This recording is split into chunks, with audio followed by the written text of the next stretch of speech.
Christine and I had the privilege, pleasure, agony of working together for many years at the Barbara Taylor School, which was our experimental Vygotskian madhouse.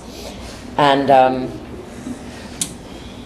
what I was thinking was we eventually closed the school because it was, I mean, one way to put it is it was not viable financially at all, and part of that reason was that even though it was what we thought exactly what kids needed and families needed, it was too big a risk to send your kid there, and parents would see the craziness and some very troubled kids, if you will, and they didn't want their, quote, normal kid to be with these crazy kids.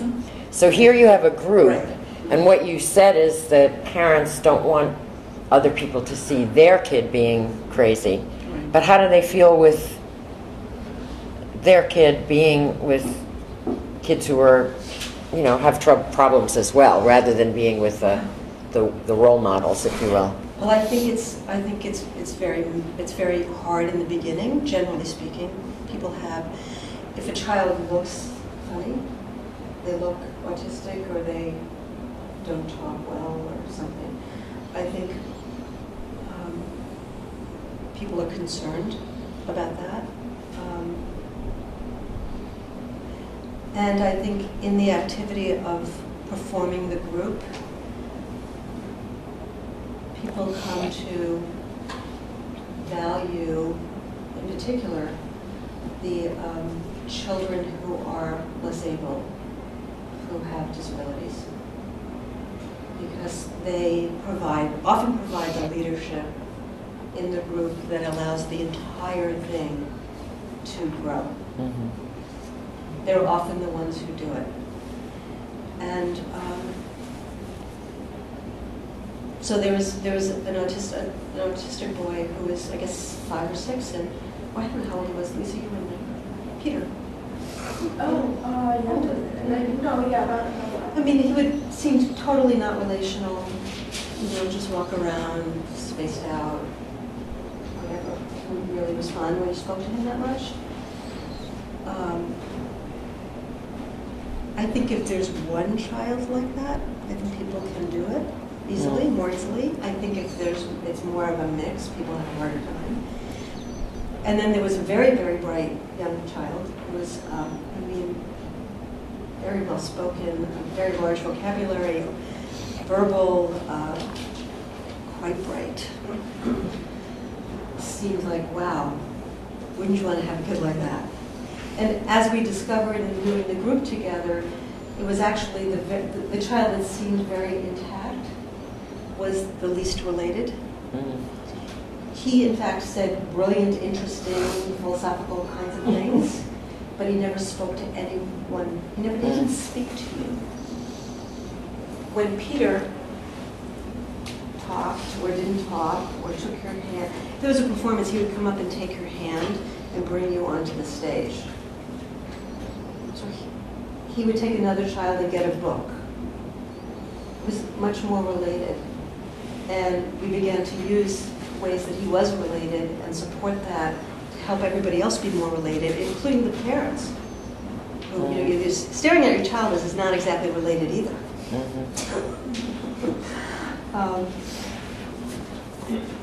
So I think it's what I was saying before, it's creating values together. I think it's one of the values that we create is what people bring. And people who are not like you, whether they're not like you for whatever reason, have something to give you. And we have to find a way to create with that and create a meaningful time together. So the child who goes, I hate this, I don't know what we're doing. We had a child who did that for 2 years. It was great. That was great. What are we doing? What are we doing? What do we want to do together? That was, you know, somebody would turn to me and say, okay, Jonathan, say your line. I hate this. What are we doing? It's like that's one of the most valuable lines that the group of someone in the group. So I think people have seen those kinds of things, as well as a sensitivity to being ostracized, a sensitivity to hurting another child that many children have who have disabilities because they are treated badly and they're, prejudiced against. And they can be very thoughtful about going over to a mom and saying, I know the group just told you, you're not doing mom very well, and it's okay. Like, we'll figure it out.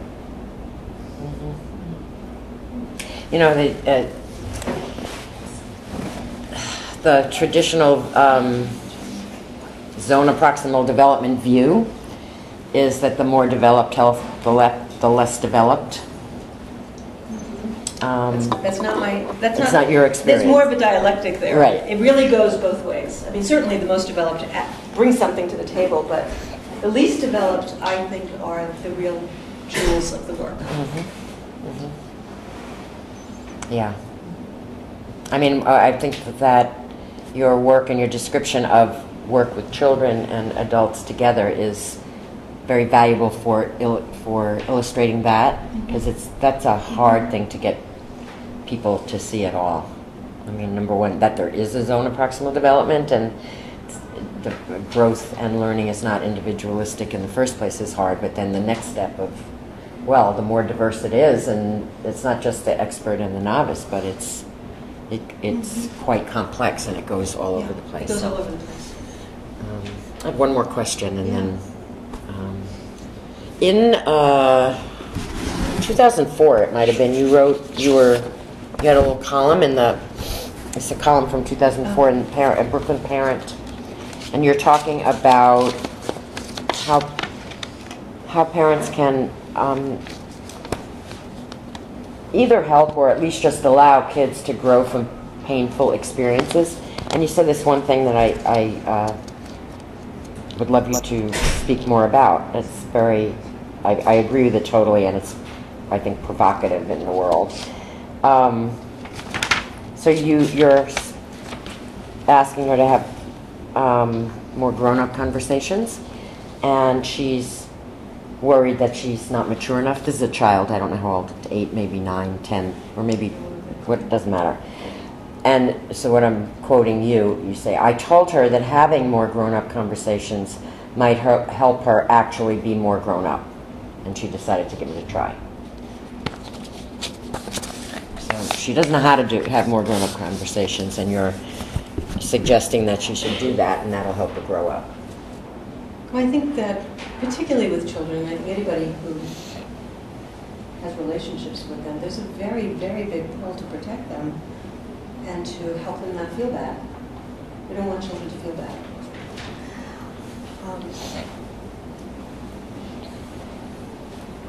And there are things they do or ways they are that can produce a lot of pain. Things they're going through, ways that they're making sense of it or not making sense of it. Just being in middle school is painful for many, many, many people. Pretty much wherever they live, in the tri-state area anyway, and probably beyond. I mean, I get emails from people all over the country about their children in middle school. And very often, kids don't want to talk about that because it's embarrassing. It's exposing. It's humiliating. They think they're supposed to know how to handle it. They want to act like it's not really going on.